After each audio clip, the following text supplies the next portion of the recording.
नमस्कार, मैं हूँ वेरियंत। और जैसा कि मैं आपको बता चुका हूँ कि इस वीडियो का उद्देश्य है एक पॉजिटिव चर्चा को आगे लाना। आप मुझसे डिसएग्री कर सकते हैं तो कृपया कमेंट बॉक्स पे बताइएगा और फिर मैं उस पर आगे की वीडियो में चर्चा करूँगा। तो आज का हमारा विषय है कि जैन धर्म में क्या क्या अंधविश्वास है। तो धर्म में जो भी धर्म होता है सब में दो चीज़ें होती हैं, समय सापेक्ष और समय निरपेक्ष।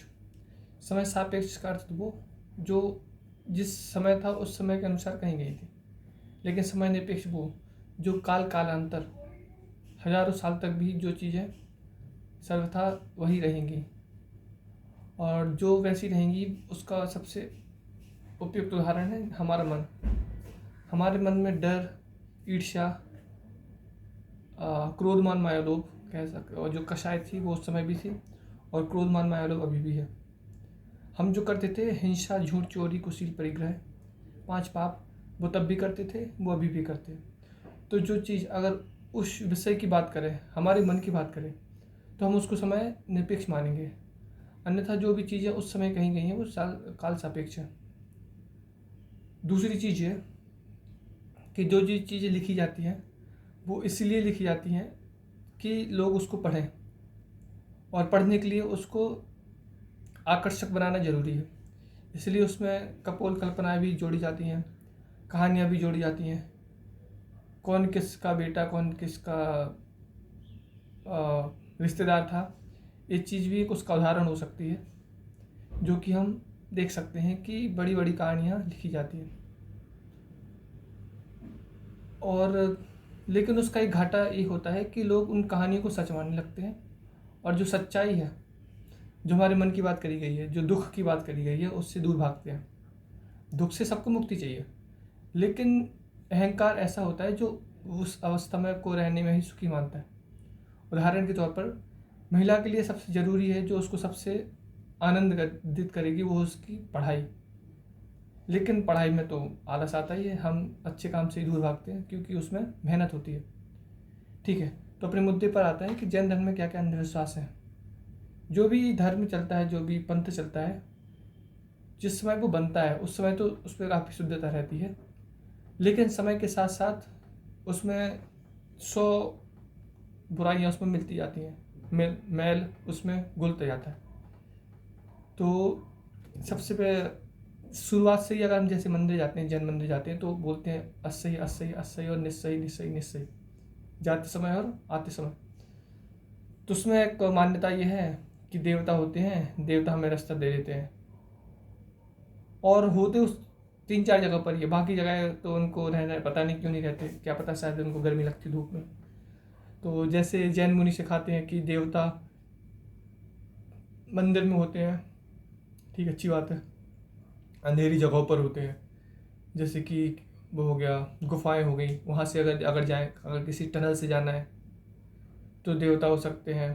किसी भी जंगल से जाना है, घने जंगल से, उसमें अंधेरा रहता है, वहाँ देवता हो सकते हैं। तो देवता नहीं पता, देवता है यार ड्रैकुला हो गए, जो कि अंधेरे में ही रहते हैं, दो धूप से आने में डर लगता है, पता नहीं जी क्या मान्यता पाल रखी है।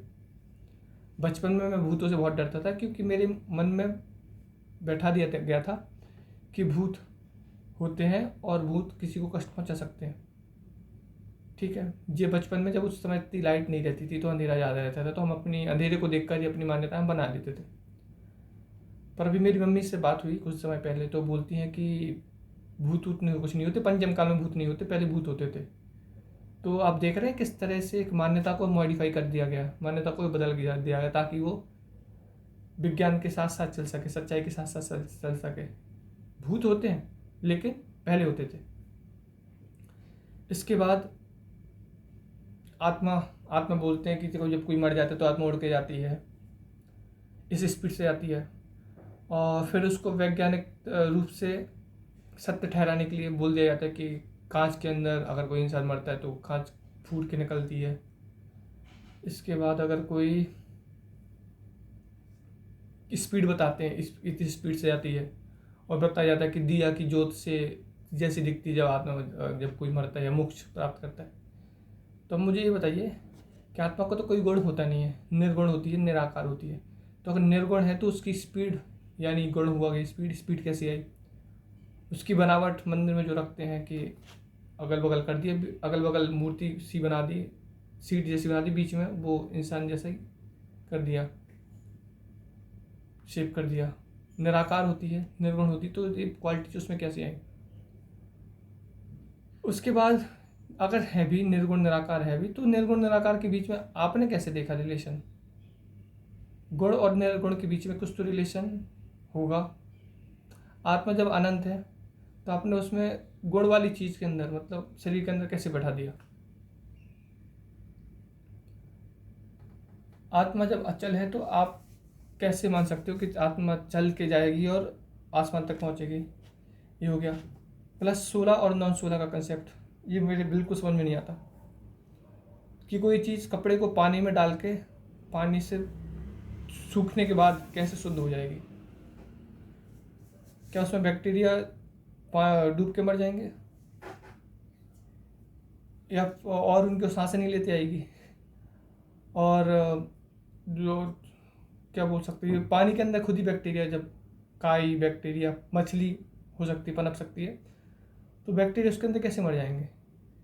ये क्वेश्चन नहीं है, मैं असलियत ये है कि हमें छुआछूत की प्रथा को कायम रखना है, इसीलिए हम 16 और 16 अशुद्ध, शुद्ध और अशुद्ध के बीच में डिफरेंस करते हैं। ठीक है, मैं मानता हूँ स्वच्छता रखनी जरूरी, लेकिन स्वच्छता पानी से तो नहीं आती। स्वच्छता तो डिसइंफेक्टेंट, स्टर्लिएंट, डिटर्जेंट इनके यूज करने से आती है, जिससे बैक्टीरिया सच में जाते हैं। तो 16 और नॉन 16 का कंसेप्ट झूठा है। पानी छानने का कंसेप्ट, पानी छानना भी पता नहीं किस तरह से बैक्टीरिया है। बैक्टीरिया बहुत छोटे होते हैं, जो कि कपड़ों के छिद्र से भी छोटे छोटे होते हैं। तो पानी जो हम छानेंगे, छन्ने से निकलेगा, तो बैक्टीरिया तो वैसे भी निकल जाएंगे, क्योंकि छिद्र इतने बड़े होते हैं कंपेरेटिवली बैक्टीरिया के। बैक्टीरिया की जो साइज होती है वो माइक्रोन्स में होती है, माइक्रोमीटर्स में, और उसमें से छिद्र से बैक्टीरिया निकल जाते हैं आराम से। तो किस तरह से पानी छानने का पता नहीं। और उसमें भी उदाहरण दिया जाता है, मुझे बचपन में बताया जाता है, डॉक्टर सबूर सभी ने बताया था कि पानी की एक बूंद में 36,450 जीव होते हैं।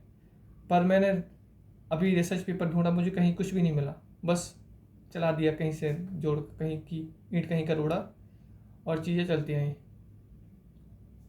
अभी मेरी मम्मी को कुछ समय पहले टाइफाइड भी बीमारी भी हुई थी, पर वे मानने को तैयार नहीं थी कि उनको बैक्टीरिया से हुआ है। वो मानने को तैयार नहीं थी कि पानी नहीं छनता भाई छनने से। मैंने समझाया, लेकिन मान्यता उनकी बनी की बनी रही। मंदिर में जाने के बाद जाते हैं तो मूर्ति को छूना और ना छूना, उसमें पता नहीं क्या एनर्जी आ जाती है। मूर्ति का अर्थ वो होता है कि मूर्ति को देखकर अमूर्त का ध्यान कर पाए, हम सोच पाए कि सबसे शुद्ध चीज भी कुछ होती है, आत्मा।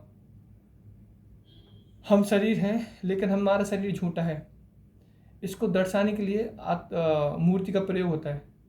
लेकिन हम लोगों ने बना रखा है कि मूर्ति जाएंगे, मूर्ति की पूजा करेंगे और मूर्ति को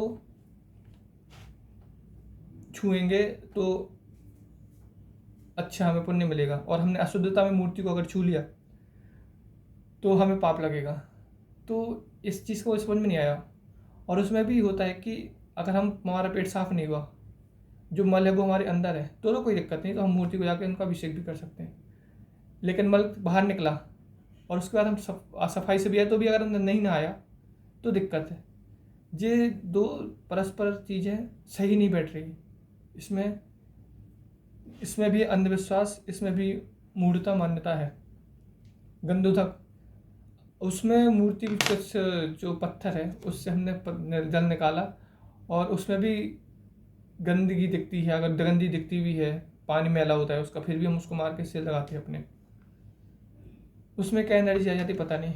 मंत्र बोलते हैं कि मंत्र उच्चारित करके जल शुद्ध हुआ है, मूर्ति शुद्ध हुई है। तो मंत्र क्या है? शब्दों का समूह। शब्द कहाँ से निकलते हैं? हमारे गले से। शब्द कैसे निकलते हैं? हम जब लैरिंग्स हमारी होती है, वोकल बॉक्स बोलते हैं उसको, तो वो हमारी जब काम करती है तो उसकी वजह से ही हमारे उसमें से शब्द बन के निकलते हैं। तो ऐसे कैसे हो सकता है कि इस तरह से एक तरह के लेंस की मसल के प्रयोग से एनर्जी उत्पन्न होती है और एक तरह से नहीं होती? तो इस सब में भी कुछ भी तुक नहीं है। दूसरा, ये सब जो भी किया जाता है सब डरा के किया जाता है या फिर लालच दे के। पहला तो स्वर्ग का लालच कि स्वर्ग में जाओगे तो ये अप्सराएं मिलेंगी, सब मुसलमान जैसे ही हो गया, उससे कुछ अलग नहीं। नरक में जाओगे तो कुछ भी नहीं मिलेगा, सब पैसा छीन लिया जाएगा। और फिर अगले जन्म में अमीर बनोगे और पैसा मिलेगा। इस जन्म में भी अगर गरीब हो तो और अमीर हो जाओगे।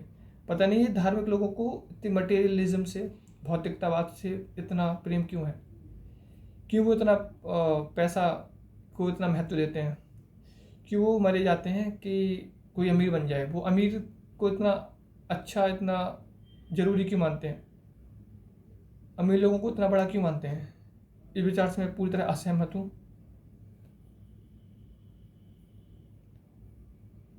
और जब भी चीज़ें होती हैं जैसे कि कलश ढालना, कलश का स्थापन होता है चतुर्मास के समय में भी, उसमें बोलते हैं पूरा लो, मरकरी डालो, पानी डालो, लौंग डालो, बादाम डालो।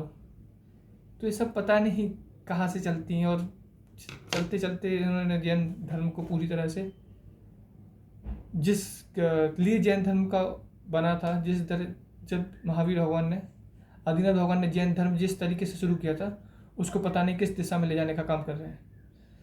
इस अपने एजेंडा से पूरा जैन धर्म, जैन दर्शन भटक चुका है।